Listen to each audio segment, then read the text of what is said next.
Assalamualaikum warahmatullahi wabarakatuh. Hai teman-teman semuanya, selamat datang kembali ya di channel Studio Horor. Studio Horor kali ini akan menceritakan tentang kisah Rumah Tusuk Sate. Cerita misteri ini bersumber dari @penulismalam94. Lalu seperti apa kisah kali ini? Mari kita simak bersama-sama. Rumah Tusuk Sate.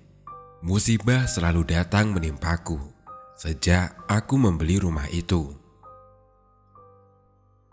Oke teman-teman, untuk mempersingkat waktu openingnya, Mimin langsung masuk ke dalam kisi-kisi ceritanya ya.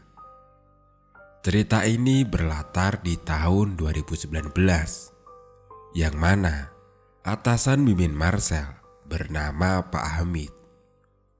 Bukan nama sebenarnya, yang membeli rumah baru di daerah Tiga Raksa, Tangerang. Setelah membeli rumah tersebut, musibah datang silih berganti di dalam kehidupan keluarga Pak Hamid. Tak hanya musibah saja, bahkan keluarga Pak Hamid terteror makhluk halus. Nah, buat kalian yang penasaran, musibah dan teror apa saja yang keluarga Pak Hamid alami, langsung simak ke ceritanya ya. Kali ini Mimin bercerita dari sudut pandang orang pertama. Perkenalkan, namaku Hamid, lelaki berusia 32 tahun yang sudah memiliki seorang istri cantik bernama Ismi, 29 tahun, dan dikaruniai 2 orang anak perempuan, yaitu Dini berusia 6 tahun dan Indri berusia 5 tahun. Aku sangat bersyukur karena di usiaku yang bisa dibilang sudah cukup matang ini, aku memiliki jabatan yang lumayan tinggi di perusahaan. Secara finansial, aku pun termasuk dalam kategori keluarga menengah ke atas.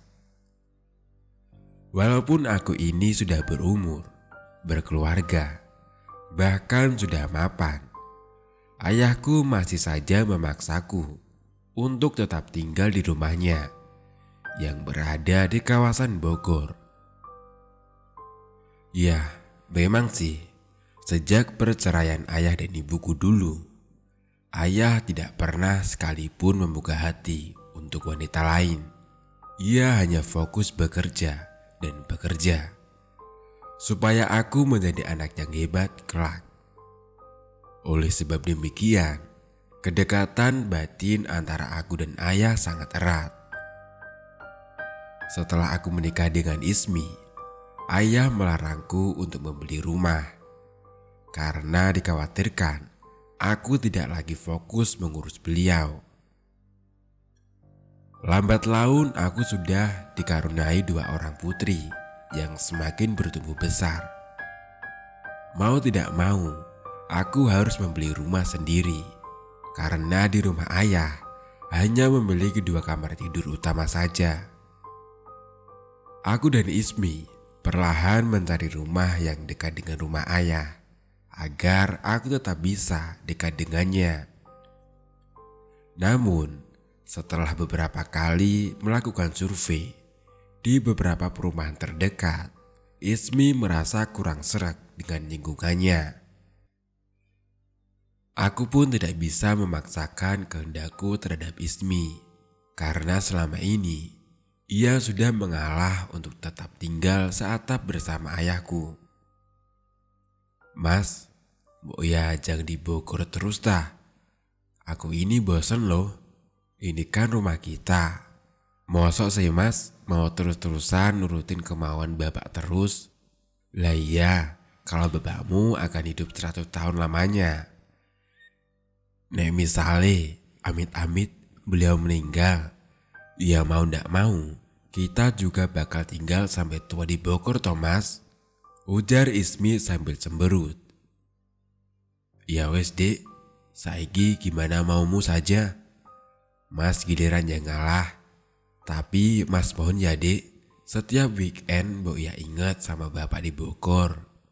Kita pokoknya harus jenguk ke sana, jawabku sambil membujuk. Ismi pun setuju dan ia langsung memintaku mencari rumah di kawasan Tangerang. Kota Tangerang sendiri dipilih Ismi karena jarak ke kota Jakarta atau tempat kerja Ismi dan kantorku tidak begitu jauh. Begitupun jika Ismi ingin berkunjung ke rumah saudara kandungnya, Winarti, yang juga tinggal di daerah Tangerang. Saat weekend, kami sempatkan kembali untuk mencari rumah di kawasan Tangerang. Atas beberapa usulan dari kerabat kami diarahkan langsung ke sebuah perumahan elit yang berada di kawasan Tiga Raksa. Aku dan Ismi yang pertama kali menginjakkan kaki di klaster perumahan elit tersebut langsung terpikat dengan fasilitas-fasilitas lengkap yang diberikan. Terlebih, faktor keamanannya 1x24 jam. Serta wilayah tersebut dekat dengan sekolah dasar swasta yang cukup bagus untuk Dini. Mengingat tahun depan Dini akan menempuh pendidikan sekolah dasar.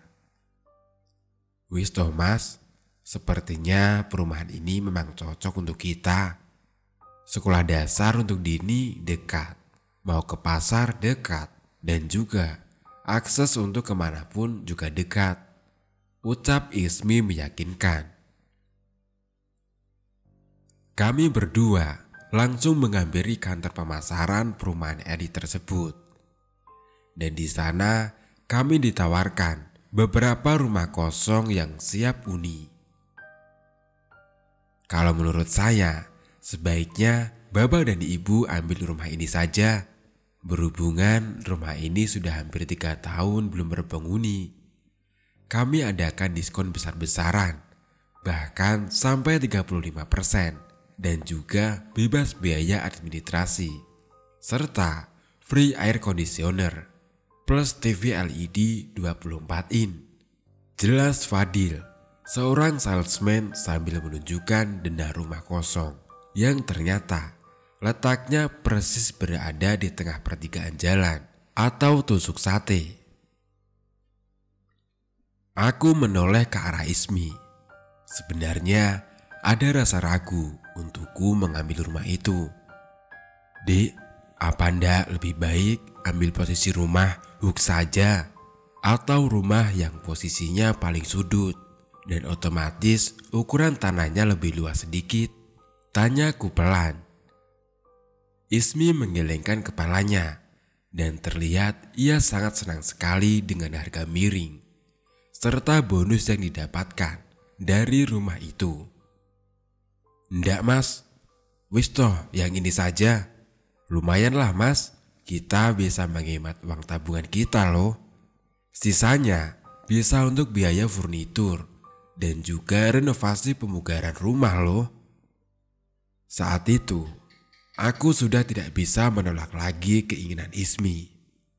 Bagiku, kebahagiaan Ismi adalah kebahagiaanku juga. Walaupun sebenarnya dari awal aku kurang sreg dengan posisi rumah tersebut. Singkat cerita, karena alasan waktu kami yang sama-sama sibuk bekerja, serta anak kami, Dini, yang sebentar lagi akan masuk sekolah dasar. Tanpa berlama-lama dan tanpa berpikir panjang, aku dan Ismi langsung membeli rumah itu. Baru berselang 3 hari dari serah terima kunci rumah, Pak Laksono dan 3 orang anak buahnya. Oh iya, Pak Laksono ini mandor ya teman-teman dari perusahaan tersebut yang akan merenovasi rumah terkena musibah. Saat Pak Laksono dan anak buahnya menaiki tangga menuju ke lantai 2, entah mengapa kaki Pak Laksono seperti ada yang menjegal hingga menyebabkan tubuhnya terjatuh dan menimpa 3 anak buahnya yang berdiri tepat di belakang Pak Laksono. Beruntung mereka tidak kenapa-napa. Hanya saja kaki Pak Laksono mengalami cedera ringan. Tak hanya itu, Sarmuji, salah satu anak buah Pak Laksono pun mengungkapkan jika saat mereka merenovasi rumah, walaupun di pagi sampai sore hari, rasanya ada hawa dingin yang mencekam di sekelilingnya. "Dek, perasaan Mas kok ndak enak ya?" Mas kepikiran omongan Pak Laksono dan pengakuan anak-anak buahnya kalau rumah yang baru kita beli itu hawanya ndak enak dan bisa bikin celaka orang. Masa belum ada 1 minggu direnovasi sudah ada kejadian korban toh, Dek?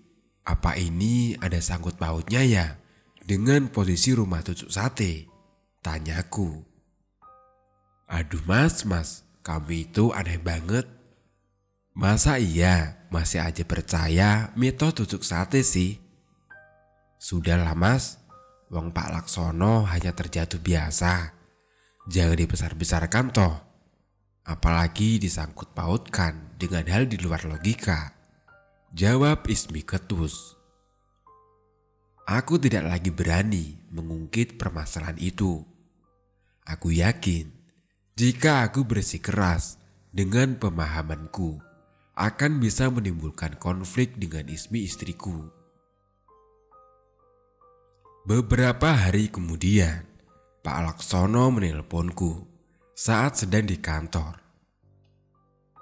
"Assalamualaikum Pak Hamid.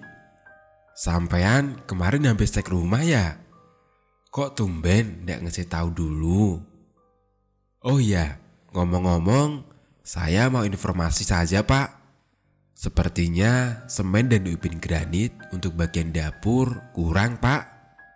Terserah mau sampean saja yang beli atau saya," ucap suara Pak Laksono dari seberang sana. "Waalaikumsalam Pak Laksono. Sepertinya silakan Pak Laksono saja yang beli. Karena saya dan Ismi masih sibuk, belum sempat untuk ketiga raksa lagi." "Oh iya Pak, sebelumnya dari mana Bapak mengambil kesimpulan kalau saya datang ke rumah Tangerang?" Tanya aku balik penasaran. "Hah? Yang bener Pak. Soalnya tadi saat pagi saya lihat di lantai rumah banyak sekali jejak langkah kaki anak kecil." Tapi suara Pak Laksono perlahan mengecil. "Tapi apa toh Pak Laksono? Mbok ya jangan ngomong sepotong-sepotong," ujarku agak memburu. "Tapi jejak langkah itu hanya beberapa langkah, lalu menghilang. Lalu lanjut lagi beberapa langkah, lalu hilang lagi. Dan saat saya membuka rumah, semua keadaannya berubah posisi Pak. Contohnya, yang tadinya saya menaruh semen di lantai 1. Loh, jebule kok bisa di lantai 2 Pak? Awalnya ya saya pikir Bapak sudah cek ke rumah dan merapikan barang-barang," jawab Pak Laksono. "Aduh Pak, sampean jangan ngaco. Saya itu belum ke sana. Apalagi anak saya yang ke situ. Lagian kunci rumah itu kan hanya ada 2. Satu di tangan saya, satu di tangan Pak Laksono. Jadi ndak mungkin toh ada orang yang masuk selain kita berdua," jawabku seolah tidak percaya. "Apa jangan-jangan Pak Laksono lupa untuk mengunci pintu sehingga ada orang yang masuk ke dalam rumah? Takutnya ada maling Pak. Coba Pak Laksono pastikan dulu di rumah tidak ada barang-barang yang hilang," sambungku. "Waduh Pak Hamid, sudah saya cek berkali-kali sebelum saya pulang. Rumah Pak Hamid sudah terkunci. Rasanya bukan maling Pak, karena tidak ada yang hilang. Hanya saja Barang-barang material kami semua berubah-ubah posisi. Seperti ada yang memindahkan, ucap Pak Laksono heran. Ya sudahlah, anggap saja bukan hal yang penting untuk dibahas, Pak. Untuk pembelian material yang kurang, saya serahkan pada Pak Laksono saja ya, jawabku. Dan tidak lama, aku matikan telepon itu. Aku berusaha untuk tidak memikirkan hal yang baru saja Pak Laksono sampaikan.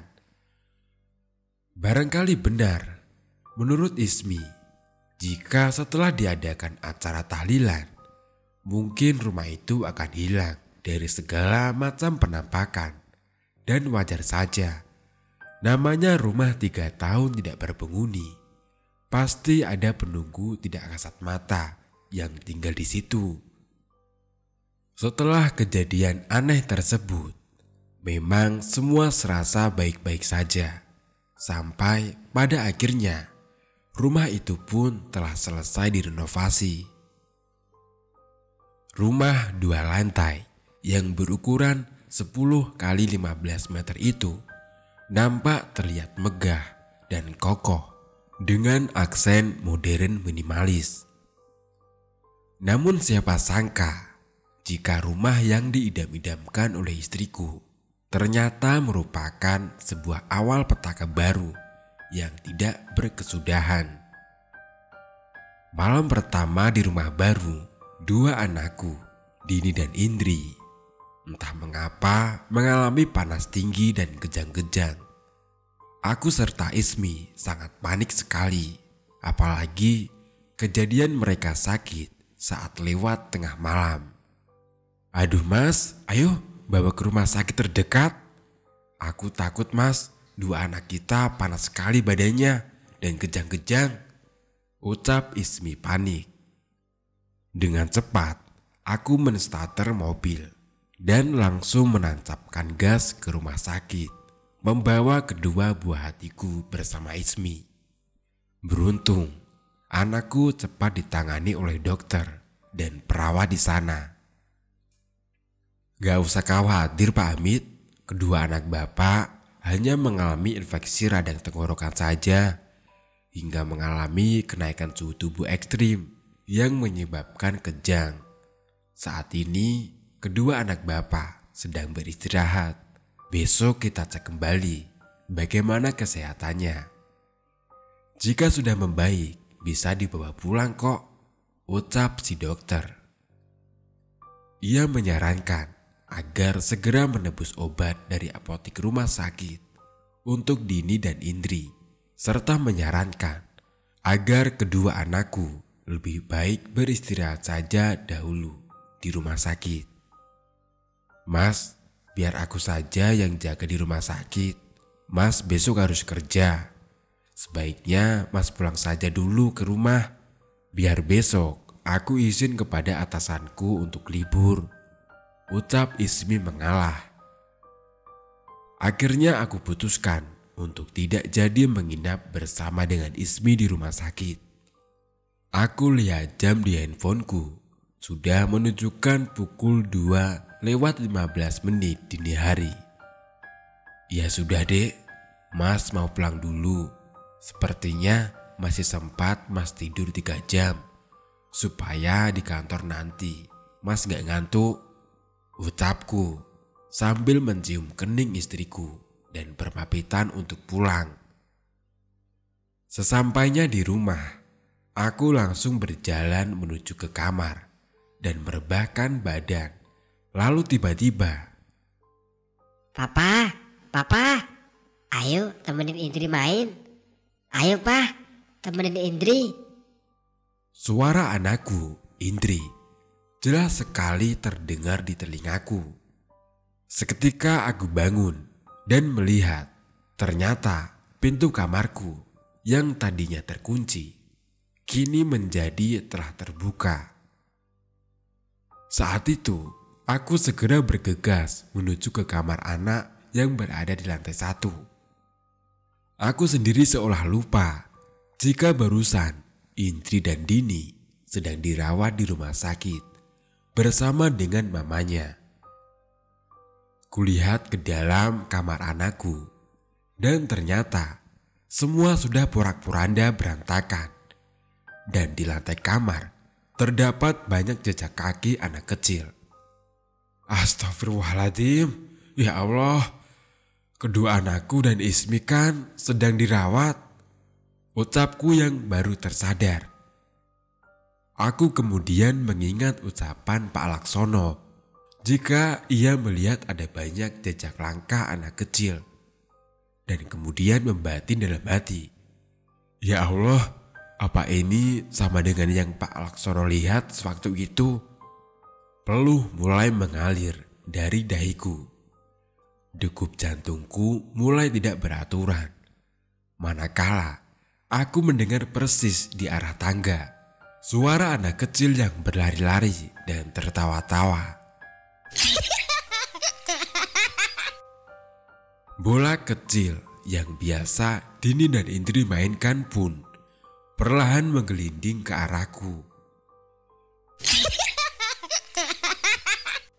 Papa, ayo main, Pak. Suara Indri kudengar muncul lagi, namun kali ini diselingi oleh bayangan tipis siluet anak kecil yang berlari cepat ke arah lantai 2. Aku yang sudah gemetar ketakutan hanya bisa perlahan menyeret langkahku untuk keluar dari kamar anak dan sesegera mungkin kembali ke kamarku. Aku mencoba mengunci pintuku dan langsung merebahkan badan di bawah selimut. Tiba-tiba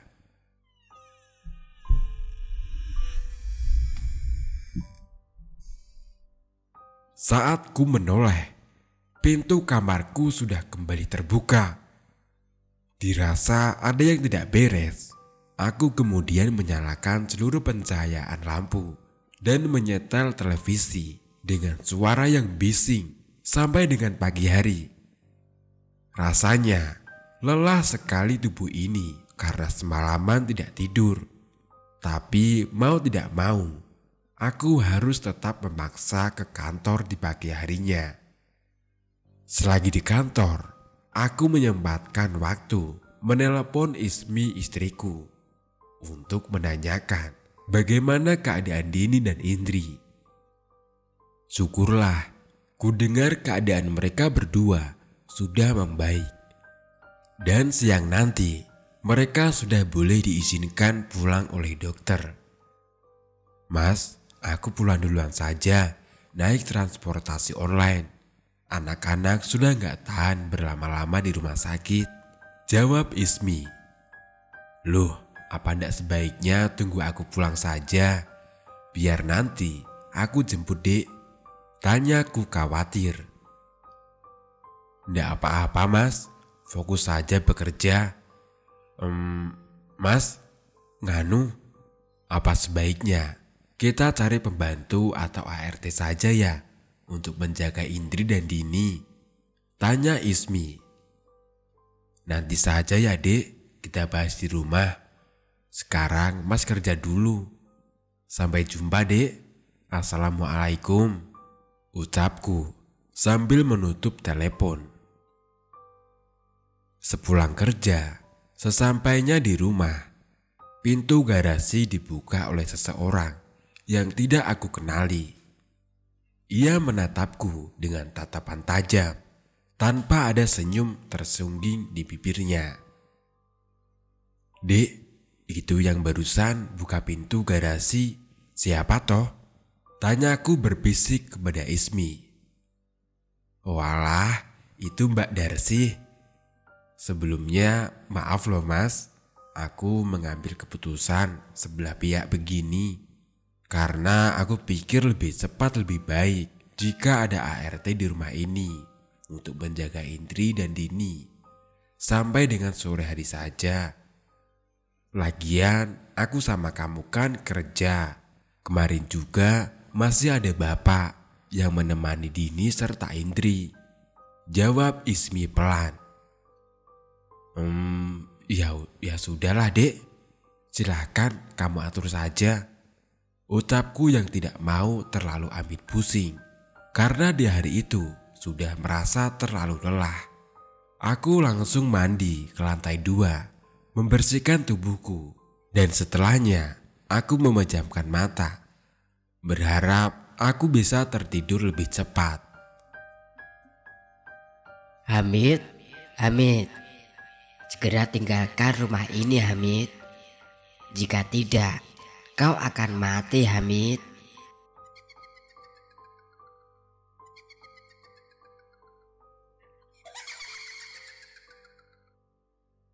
Suara perempuan mengikik jelas terdengar di telingaku. Seketika aku terhenyak dan di sebelahku sudah berdiri ART baru. Pak, maaf. Saya diminta ibu untuk membangunkan bapak karena bapak belum makan. Kulihat dalam-dalam wajah serta perawakan Darsi yang terlihat agak pucat dan berambut panjang. Ku tafsir, usianya pun masih lebih muda dari Ismi. Lain kali cukup ketuk pintu kamar saja, gak perlu sampai masuk. Nanti gak enak kalau kelihatan sama ibu. Ucapku agak ketus. Darsi tanpa menjawab langsung berlalu dari kamar. Tak lama, aku dengan gontai turun dari lantai 2 menuju ke ruang makan. Di sana sudah ada Ismi, Dini, serta Indri yang akan siap menyantap makan malam. Papa sudah bangun? Baru saja tadi Mama mau bangunin Papa, ucap Ismi. Dek, kamu yang bener saja. Masa si Darsi kamu suruh buat bangunin aku sampai masuk ke dalam kamar? Mbok ya gak sopan tau dek, jawabku ketus. Mas, kamu ini ngelintur ya? Tanya aja anak-anak. Mbak Darsi itu sudah pulang dari tadi, beberapa jam yang lalu. Pas gak lama Mas sampai di rumah. Lagian omonganmu kok ngaco sih Mas? Ya gak mungkin lah aku suruh Darsi yang bangunin kamu, jawab Ismi dengan nada suara meninggi. Emosiku langsung membuncah. Aku berbalik memarahi Ismi. Lagian kamu ini dek, gak ngomong dulu sama Mas mau ambil ART. Lo tiba-tiba sudah ada saja bekerja. Kalau dia jahat, gimana? Gimana dek? Apalagi kan kita baru saja tinggal di sini, bentakku. Kan tadi sudah aku izin toh Mas. Apa bedanya nanti atau sekarang? Kita memang benar-benar perlu ART, balas Ismi tidak mau kalah. Makanya kamu ini sebaiknya di rumah saja. Tak perlu lagi bekerja. Memangnya gak cukup dari penghasilan Mas? Bentakku kemudian. Percekcokan kini tidak bisa terelakkan. Dini dan Indri, kulihat mereka hanya berpelukan satu sama lain dan tubuhnya bergetar. Sudah cukup, hentikan ini. Saya muak, ucapku kemudian, yang langsung masuk ke dalam kamar lagi. Tak bernafsu makan. Di dalam kamar, pikiranku berkecamuk antara kesal dengan tingkah laku Ismi dan juga berusaha dengan cara membanting beberapa barang yang ada di kamar.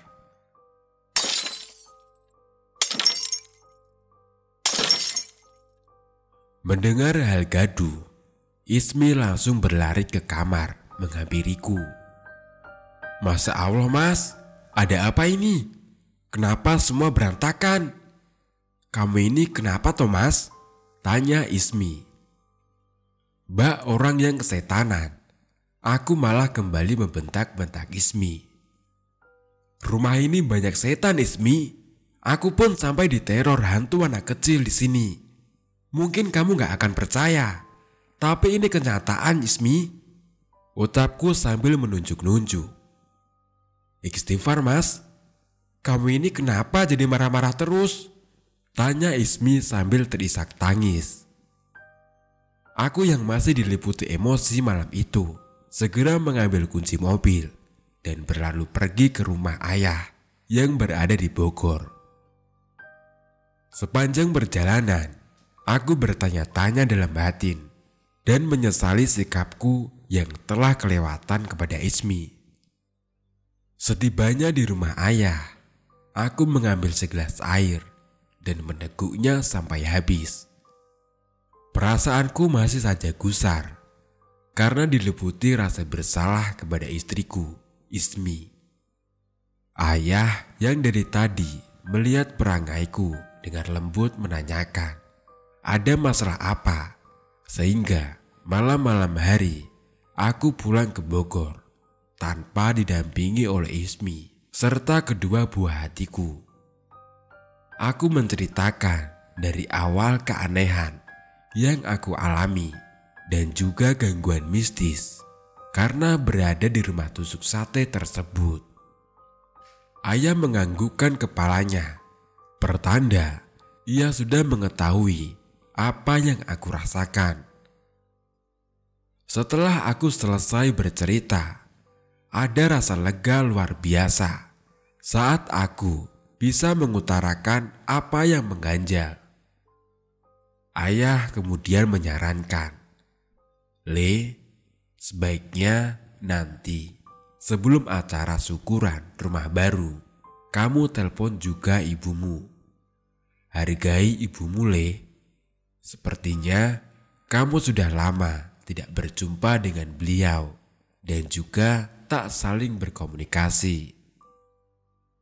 Ayah tidak bisa berbicara banyak mengenai rumah barumu. Hanya saja ayah mengingatkan agar kamu tidak lupa sholat 5 waktu.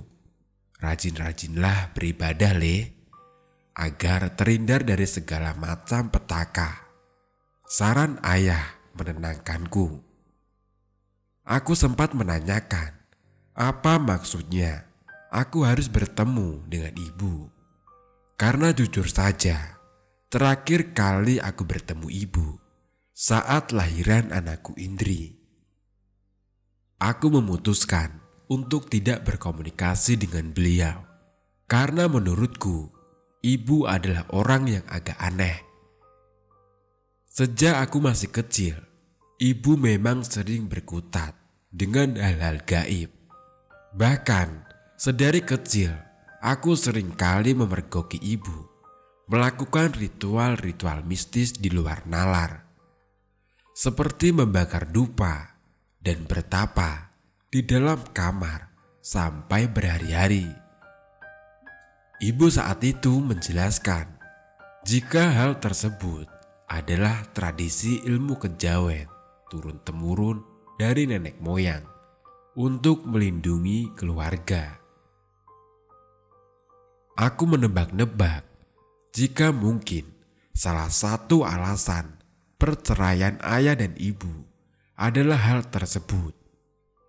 Oleh karena demikian, hubunganku tidak begitu baik dengan ibu dan memilih untuk tetap tinggal bersama dengan ayah. Yah, tapi saya ini kadang risih kalau bertemu dengan ibu. Pasti beliau berbicara ngelantur lagi. Ayah ingat kan saat lahiran Indri, ibu hanya sibuk sendiri mengurusi ari-ari yang konon katanya harus beginilah, begitulah. Jawabku keberatan dengan saran ayah. Ayah paham, Le. Tapi ini juga ada sangkut pautnya dengan masalah yang saat ini kamu hadapi. Ibumu di kampung dipercaya sebagai dukun yang bisa mengobati dan punya ilmu kebatinan tinggi. Apa ndak sebaiknya kamu panggil saja ibumu, Le? Sekalian kamu bersilaturahmi dengan beliau. Kamu pun bisa meminta tolong untuk mencarikan solusi untuk masalahmu sekarang. Jawab ayah lembut. Aku menarik nafas dan mencoba melonggarkan egoku. Aku mengingat kembali masa-masa indah saat bersama ibu dahulu. Ya wis lah ya, nanti saya coba hubungi ibu di kampung. Kalau beliau mau, sebelum hari H acara pengajian, saya akan menjemputnya di kampung, jawabku. Beberapa menit kemudian, handphoneku berbunyi. Terlihat ada panggilan dari Ismi, istriku. Halo, assalamualaikum. Sapaku terlebih dahulu. Di seberang sana, tak ada jawaban. Hanya bunyi suara anak kecil yang tertawa-tawa. Dan lalu, bergantian suara tangis para Ismi. Seketika aku panik. Halo, Dek? Halo? Halo? Kamu kenapa, Dek? Tanyaku berulang kali. Dan tiba-tiba telepon terputus. Aku mencoba untuk mengirimkan pesan singkat. Namun hanya checklist 1. Dan beberapa kali panggilan tidak tersambung kepada Ismi. Tak kuhiraukan lagi rasa lelah dan kantuk. Saat itu juga aku memutuskan untuk kembali ke Tiga Raksa, Tangerang. Dalam benakku, pasti Dini atau Indri mengalami panas lagi dan Ismi panik. Dalam perjalanan, ku injak pedal gas dalam-dalam agar aku bisa segera sampai di rumah. Namun naas, saat memacu kendaraan dengan kecepatan tinggi di jalan tol, aku jelas-jelas melihat kedua anakku, Dini dan Indri, yang tiba-tiba menyeberang jalan, sehingga aku dengan spontan membanting setir ke arah yang berlawanan. Dan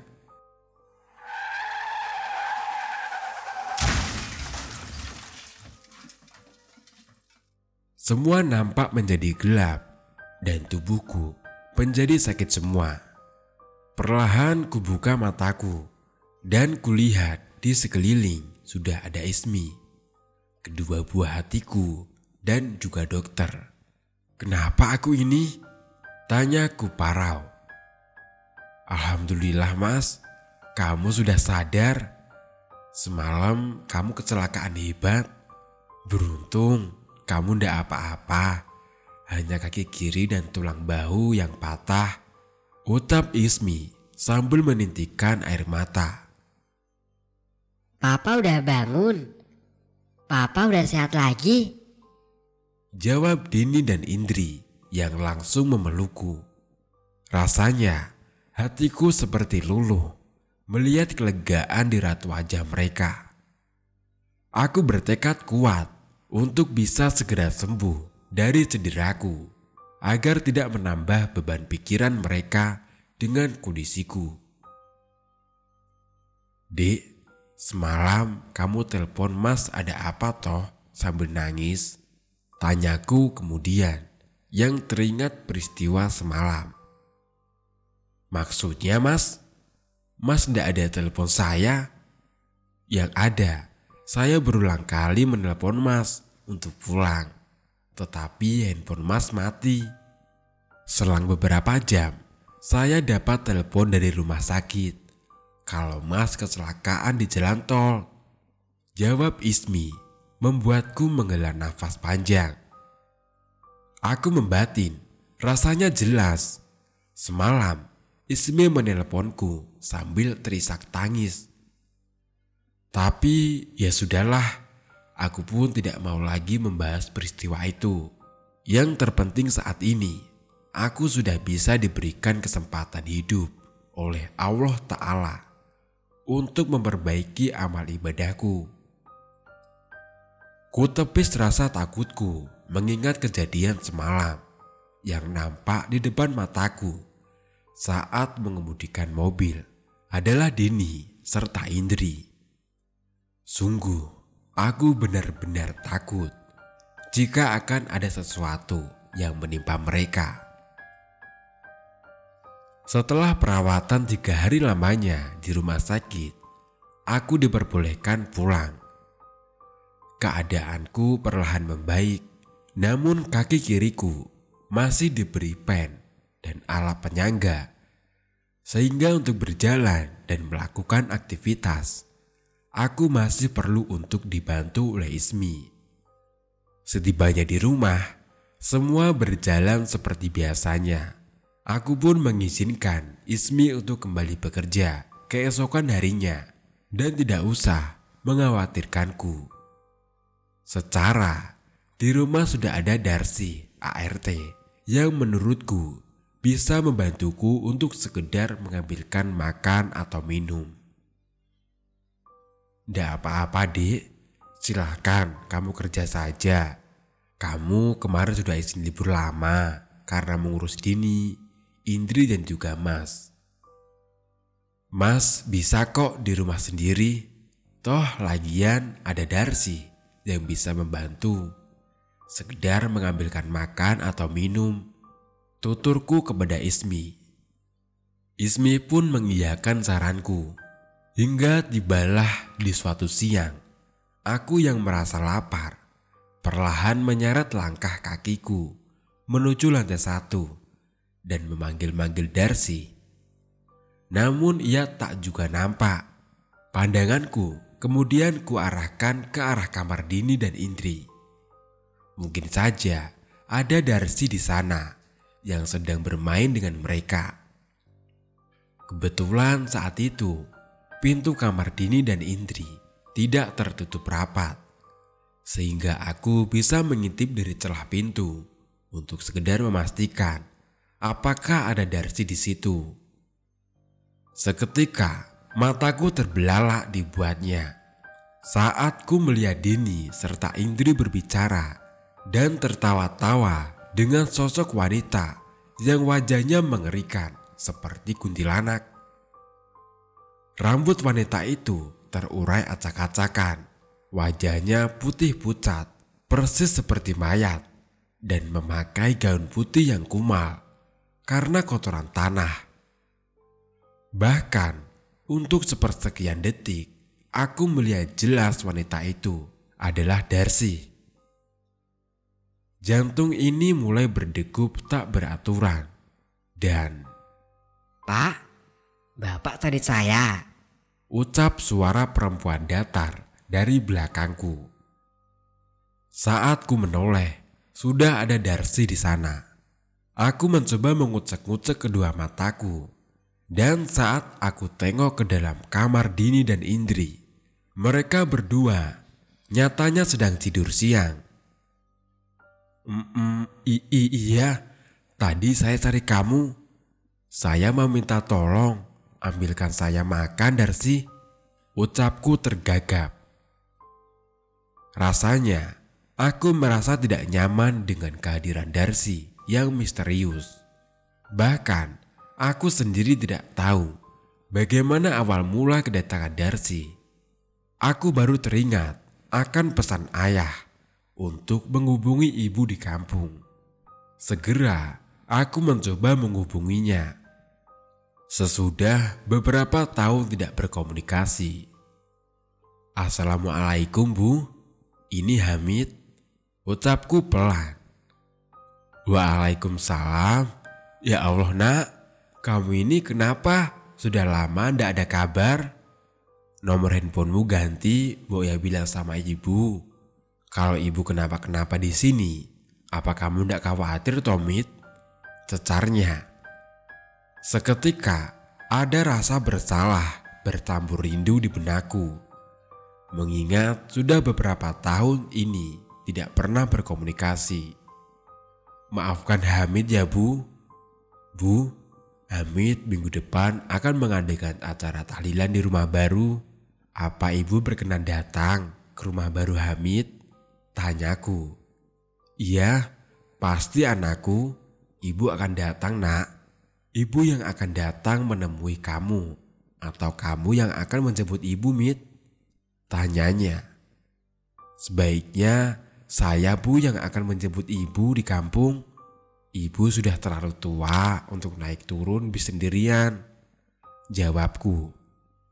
Singkat cerita, aku dan ibu membuat janji temu. Aku sudah membuat rencana. Jika dalam beberapa hari ke depan akan pulang ke kampung halaman ibu yang berada di Jawa Tengah untuk menjemputnya. Sore hari pun tiba. Ku dengar bunyi suara mobil Ismi yang sudah memasuki garasi.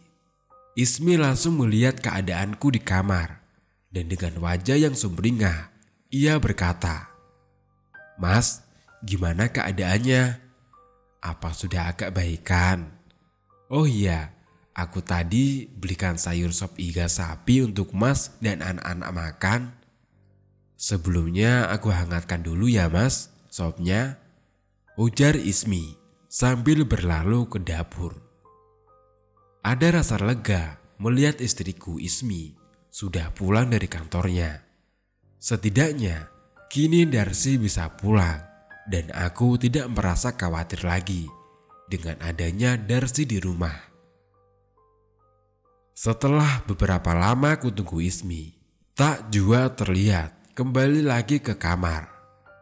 Dan malahan samar-samar kini aku mencium ada bau sengit terbakar. Perlahan, bau sangit terbakar itu mulai menyeruak ke dalam kamar beserta kepulan asap tipis dari celah pintu.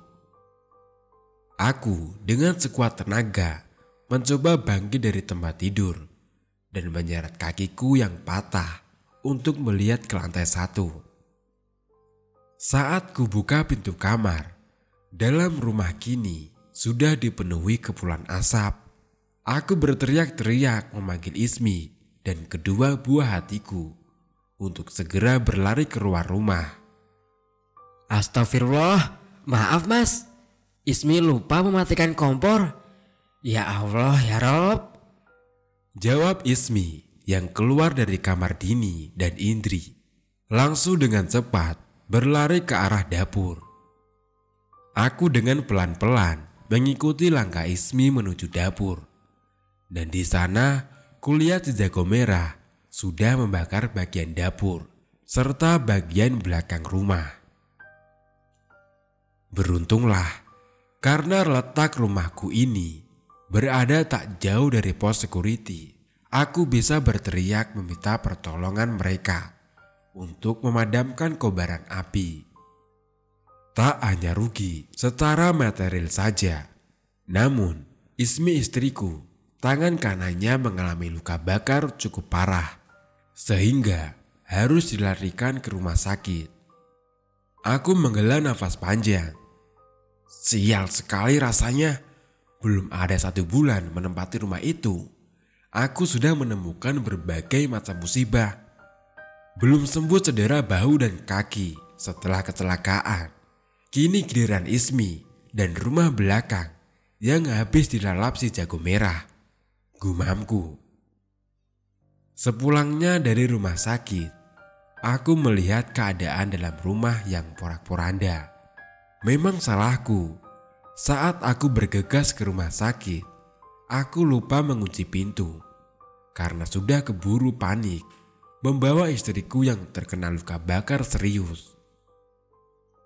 Segera aku lihat ke kamar atas dan ternyata lemariku sudah dibongkar paksa. Ah, kurang ajar. Masih saja ada orang yang tidak berperi kemanusiaan. Dalam musibah seperti ini masih ada saja maling. Umpatku berkali-kali kesal. Aku langsung memanggil kepala security dan melihat CCTV di beberapa titik bagian vital. Beruntung, rekaman itu merekam 2 orang pemuda yang merangsak masuk dan keluar secara tergesa-gesa. Ini pasti pelakunya. Kurang ajar, sialan. Bagaimana sih kalian ini, security? Masa tidak bisa mengamankan 1 rumah saja? Apalagi rumah saya ini kan dekat dengan pos. Cerocosku kehilangan kesabaran. Menurut pembelaan dari security yang bertugas, ia memang melihat 2 orang asing masuk ke dalam rumah. Namun mereka mengaku dari pihak kepolisian yang sedang bertugas menyelidiki rumahku setelah insiden kebakaran. Kakiku terasa lemas. Rasanya langit hampir runtuh menimpaku. Kulihat Ismi yang terus memeluk tubuhku dari belakang dan mengusap-usap punggungku. "Wes toh mas, sabar. Kita sedang diuji oleh Allah. Berarti yang sudah hilang bukan milik kita. Lihat mas, kita masih punya Didi dan Indri. Itu harta kita yang sangat berharga dari benda-benda yang hilang." Tak terasa air mata mengalir. Rasanya kesal, marah, dan tidak ikhlas berkecamuk di benakku. Dari kerugian itu, mutafsir mencapai sekitar kurang lebih 18 juta rupiah. Dihitung dari 3 buah jam tangan yang hilang, serta perhiasan emas milik Ismi. Belum lagi kerugian akibat rumah yang dilalap si jago merah, serta biaya pengobatan luka bakar Ismi. "Dek, mas wes benar-benar gak tahan berada di rumah ini. Rumah ini ada sangkut pautnya dengan posisi rumah tusuk sate yang akan memakan korban jiwa," ucapku bernada tinggi. "Ya wis, terus maunya jenengan apa toh mas? Apa sebaiknya kita jual saja rumah ini?" tanya Ismi. "2 hari lagi mas akan menemui ibu. Mungkin mas akan ke sana dengan Pak Priyono, supir kantor. Karena kondisi mas masih cedera, mas yakin ibu mungkin bisa mencarikan solusi," jawabku pasti. Akhirnya, di hari yang ditentukan, aku berangkat dari Tangerang bersama Pak Priyono menuju ke kota Semarang. Setibanya di sana, aku langsung disambut hangat oleh ibu.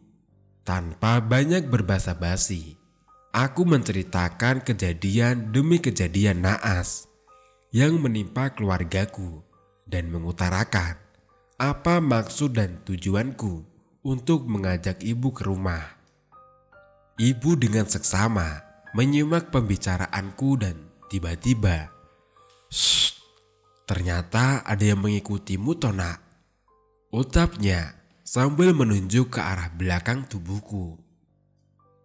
Dengan sigap, ibu langsung berdiri dan menempelkan kedua tangannya di punggungku sambil mulutnya berkumat kamit membacakan rapalan.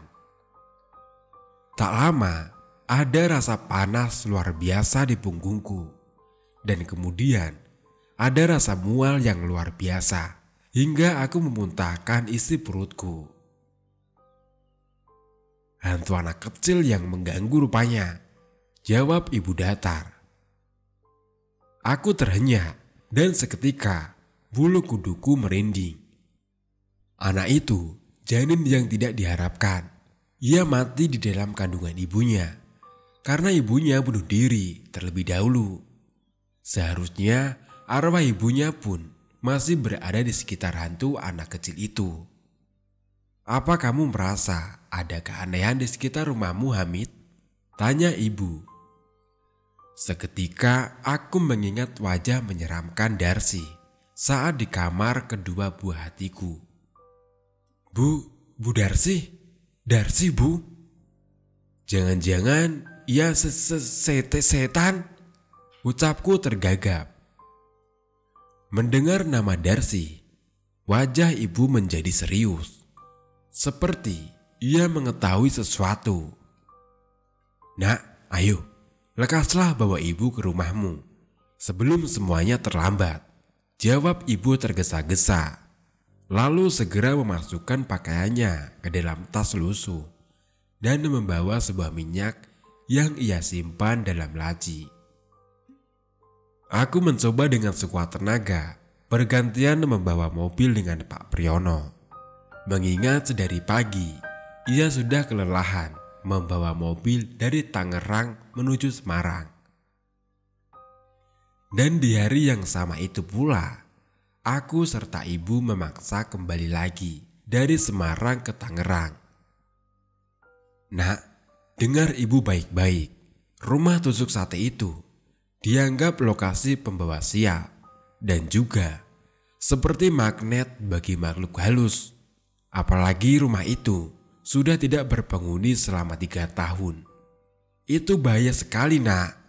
Kamu ini terlalu tergiur dengan harga murah. Tetapi nyawa keluargamu jadi taruhannya, ucap ibu yang membuatku panik. Lantas bagaimana, Bu, jika sudah terlanjur membeli rumah itu? Uang tabungan Hamid hampir habis, Bu, untuk membeli rumah tersebut. Rasanya sulit jika Hamid harus segera pindah rumah lagi, jawabku penasaran. Tenang saja anakku, kita ini manusia, derajatnya lebih tinggi dari mereka. Jangan sampai kalah. Ibu akan membantu untuk mengeluarkan segala bentuk jelmaan jin dari dalam rumah itu yang membawa pengaruh negatif seperti emosi yang tidak terkontrol dan juga musibah lain datang bertubi-tubi. Setelahnya, ibu akan beritahu apa yang harus kamu lakukan. Baru saja ibu selesai berbicara, tiba-tiba handphoneku berdering. Kulihat panggilan itu berasal dari Ismi. Mas, cepat pulang mas.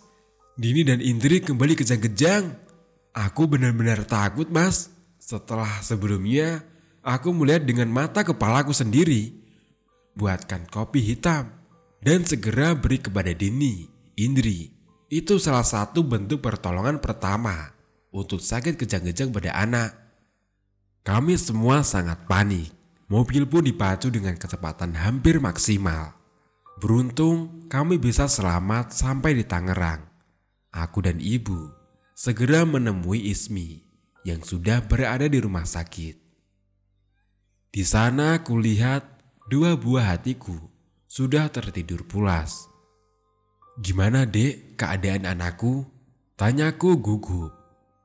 Sudah diberi obat mas sama dokter. Untuk kasus ini, menurut dokter, anak kita mengalami shock berat dan ketakutan sampai membuat kejang-kejang. Rasanya aku kesal sekali mendengar hal itu. Aku yakin yang dilihat oleh kedua anakku dan Ismi adalah sosok Darsi yang sebenarnya. Itu kuntilanak Darsi.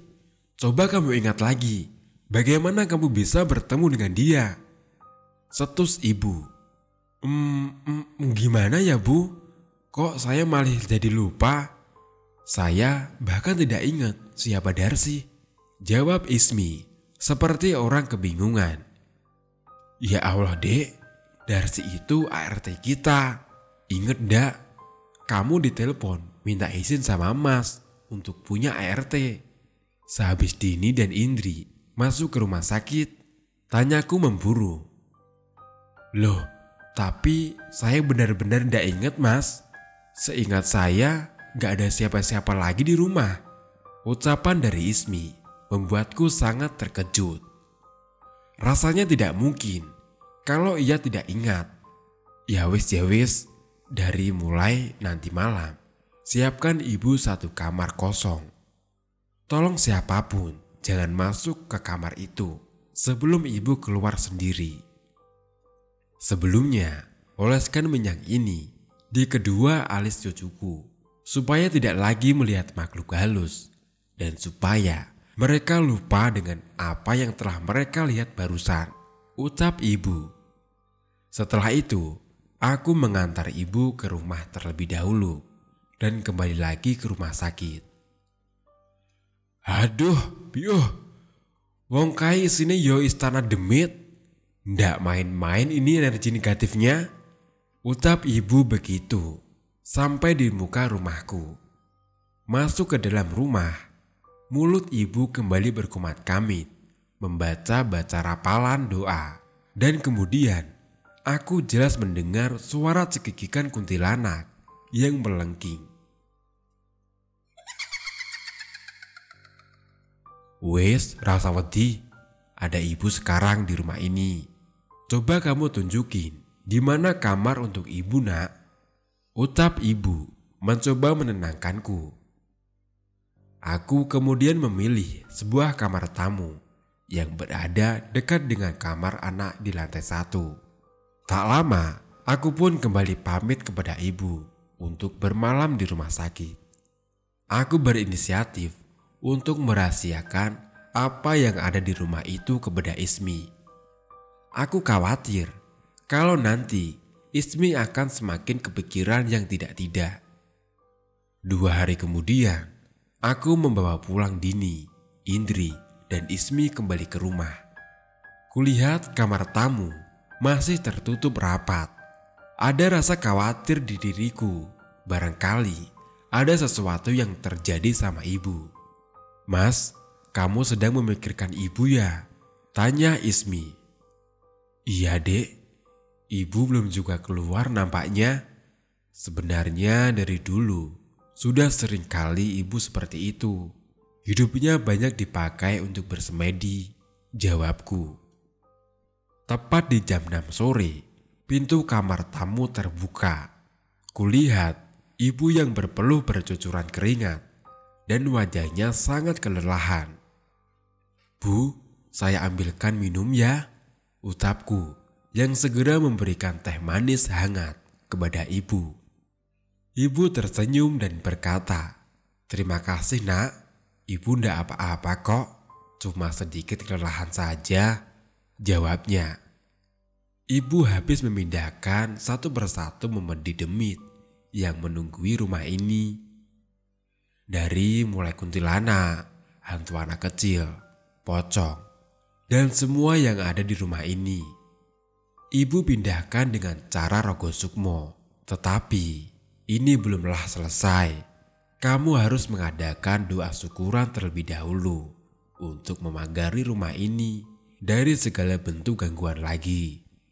Yang ketiga, cara agar aman dari rumah tusuk sate. Mau tidak mau, kamu harus mengubah posisi pintu rumah dan pintu gerbang supaya tidak menghadap langsung ke jalan utama. Semisal rumahmu menghadap ke arah utara, buat pintu gerbang dan pintu rumah menghadap ke barat atau timur. Yang keempat, dalam pekarangan, usahakan ditumbuhi tanaman hijau agar memberikan energi positif. Terakhir, itu semua akan sia-sia jika kalian yang menunggui rumah tidak pernah beribadah, yaitu sholat, mengaji, dan lain-lain. Hawa rumah pun lama-kelamaan akan menjadi terasa dingin karena tidak pernah dibuat beribadah. Jelas ibu. Untuk kali ini, aku menuruti semua yang disarankan oleh ibu. Segera aku merenovasi ulang pintu gerbang dan juga pintu depan rumah agar tidak langsung menghadap langsung ke jalan utama. Menanam banyak tanaman hijau di pekarangan serta mengadakan acara doa syukuran rumah baru. Karena sebelumnya selalu tertunda akibat dari berbagai macam petaka yang datang. Setelah semua itu kulakukan, alhamdulillah tak ada lagi gangguan aneh yang kualami. Di sisi lain, karena akibat membeli rumah tusuk sate, hubungan antara aku dan ibu menjadi sangat membaik. Aku tahu aku ini salah karena selama ini melupakan sosok seorang ibu. Padahal melalui perantara ibu, aku berhasil selamat dari petaka rumah tersebut. Nah, oke, sekian dulu cerita kali ini ya. Semoga kalian bisa terhibur. Terima kasih untuk teman-teman yang sudah menyempatkan waktunya untuk mendengarkan maupun menonton video ini tentang kisah rumah tusuk sate. Gak lupa, Mimin juga meminta maaf apabila dalam membawakan kisah ini masih ada banyak kekurangan, entah kesalahan dalam pengucapan ataupun perkataan yang kurang pas. Semoga apa yang baik dalam cerita ini bisa dijadikan bahan contoh kehidupan buat kita semua ya. Akhir kata, Mimin pamit. Wassalamualaikum warahmatullahi wabarakatuh.